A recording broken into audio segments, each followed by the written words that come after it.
자, 4번으로 가겠습니다. 이송에 대한 문제. 이송이 나오게 되면 이거 서비스 문제라고 볼 수가 있어요. 이송. 이송이라고 하는 것은 관할권 있는 법원에 소송 계속을 이전시키는 것이다. 전체적으로 넘겨버리는 거고요. 이송 후라도 이송 전후 어떤 소송 행위의 효력을 유지하는 거예요. 이 효력을 유지하는 거다.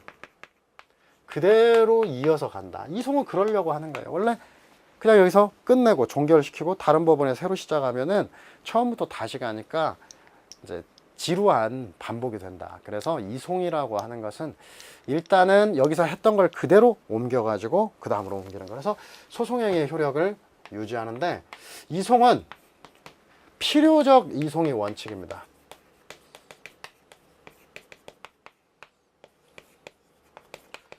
즉 이송해야 한다. 혹은 뭐 이송한다. 이유가 있어요. 왜냐면은 예를 들면 토지관할이 현재지, 주소, 거소, 범죄지가 있어요. 현재지에 있는 판사들이 뭐 예를 들면 주소로 보낸다. 그러니까 실제 토지관할이 있는 쪽이 많은데 다른 쪽에 계속 보내면 판사들은 어떨까요? 판사들은 사건이 있는 만큼 하게 돼 있어요. 안 하면 쉬는 거고 하면 계속 날새가면서 해야 돼요.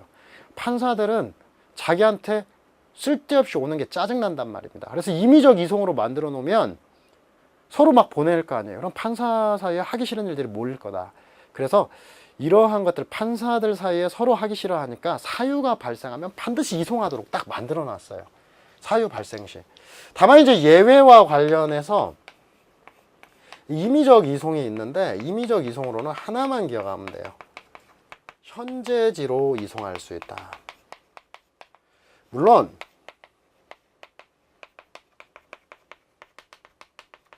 가정법원으로의 이송, 가정보호 사건, 성매매 사건 이런 것도 있는데 그래서 뭐 가정보호 사건, 성매매 사건에서 가정법원으로도 이송할 수 있다. 이렇게 해서 원래는 이제 외우기는 외웁니다. 임가성현, 그러니까 임가성현 해서 외우는데 실제 가정보호 사건이나 성매매 사건 거의 안 나오고요. 현재지 나오면 할 수 있다. 나머지는 이송해야 된다라고 하면 됩니다. 그리고 이제 여기서 이제 조금 더 이송과 관련해서 부가적으로 여기 이제 이번에 군사법원이 나왔는데 일반 법원과 법원에서 군사법원으로 넘어가는 거. 우리는 입대한다라고 하는데 입적이라고 법률상으로. 군사법원에서 일반 법원으로 나오는 건 제적이라고 하는 건데 첫 번째 일반 법원이냐 군사법원이냐 일반 법원이냐 군사법원이냐 이렇게 얘기하는 것을 이제 통설 판례가 재판권의 문제라고 해요. 근데 우리가 생각을 해보면은 이게 과연 재판권의 문제냐라는 거예요. 미국에서 하느냐 한국에서 하느냐 일본에서 하느냐 독일에서 하느냐 우리나라에서 하느냐 이 정도가 재판권이지. 대한민국에서 군사법원이냐 일반 법원이냐. 근데 이걸 재판권의 문제라고 단호히 얘기한다. 이유는 우리나라에서 원래 이제 재판권이 없으면 공소유학 판결을 하게 되어 있는데 우리나라에서 어떤 군사법원의 폐해를 그 어떤 과거에 우리나라 계엄 선포하고 뭐 하고 해서 뭐 긴급 조치한 다음에 군사재판을 많이 겪어서 이런 폐해를 고려해 가지고 재판권의 문제라고 해요. 그러나 본질은 관할입니다. 그런데 이제 재판권의 문제라고 얘기를 하지만 실제 본질은 국내에서 관할하고 똑같아요. 그래서 말만 재판권의 문제라고 하고 재판권의 문제니까 군인이냐 민간인이냐는 엄격한 증명의 대상이 된다 이렇게 얘기를 하고요.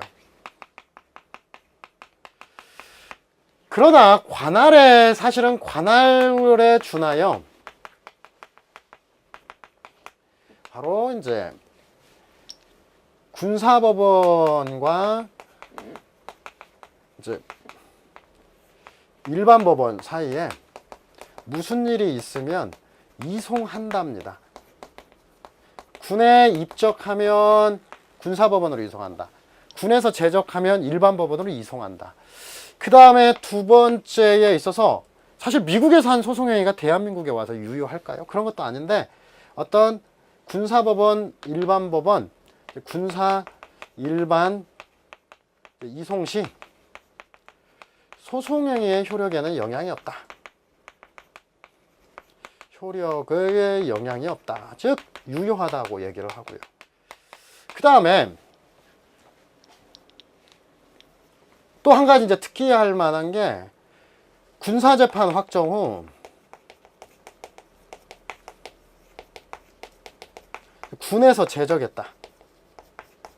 제대했다는 거죠. 제적 시 똑같이 관할 문제야. 똑같이 대응하는 일반 법원에서 이제 재심을 관할합니다.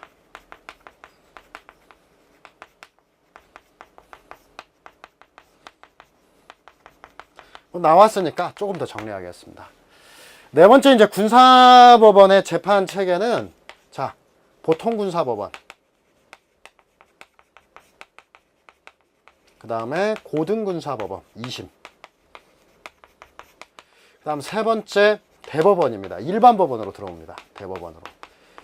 그래서 여기는 단독 합의 뭐 이런 거 없어요. 단독 합의 없고 이게 그냥 1심, 2심, 이제 3심은 대법원으로 가는데 이거는 이제 군에서 판사 자격을 가진 사람이 적다 보니까 이제 군 관할 심리관들 일단 일반 장교들이 참여를 할 수밖에 없죠. 그래서 이렇게 구성이 되어 있다. 그래서 또한 군에서는 약식 명령도 없어요. 그래서 이제 이와 관련해서 이렇게 해요. 이제 피고인 갑이 약식 청구 후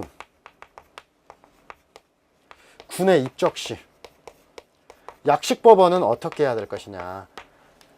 약식은 벌금형 100%죠? 군인이 무슨 돈이 있다고 벌금형 내립니까? 군한테는 약식 명령이 없어요. 그래서 이때는 보통 군사법원으로 이송하게 됩니다. 이렇게 정리한다. 이렇게 해서 모든 것들을 한번 나오고 특히나 이제 군사법원법에 있어서는 이 군사법원은 이제 필요적 변호로 만들어요. 변호 사건으로서 재판을 진행하고 있습니다. 자, 일단 사건의 이송.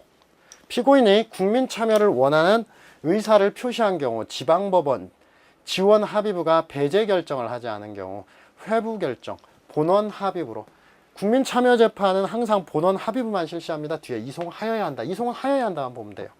법원은 공소가 제기된 사건에 대해서 군사법원이 재판권을 가지게 되었거나 재판권을 가졌음이 판명된 때는 결정으로 사건을 재판권이 있는 넘어가서 같은 신급 군사법원으로 이송하여야 이 경우 소송행위는 원칙적으로 무효가 아니라 다시 하는 게 아니라 유지가 된다.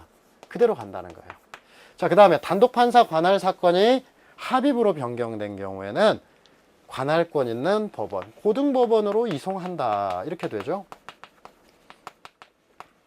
공소장 변경으로 이송, 8조 2항에 이송 이렇게 되어 있고요. 그 다음에 상고심에서 관할 인정이 법률에 위반됨을 이유로 원심 또는 1심을 파기하는 경우에 판결로서 사건을 이송해야 된다. 자, 그래서 일단은 이송과 관련해서 이송 결정입니다. 이송 결정인데 근데 관할 위반은 판결로 마무리가 되고요.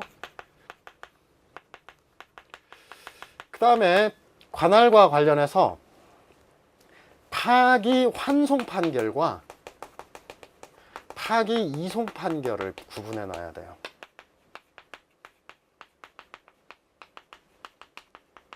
이건 아주 시험에 많이 잘 나옵니다. 파기 환송 판결로이고 이송도 판결. 여기 판결인데 파기 환송은 관할 위반이나 공소기각 판결이 위법 시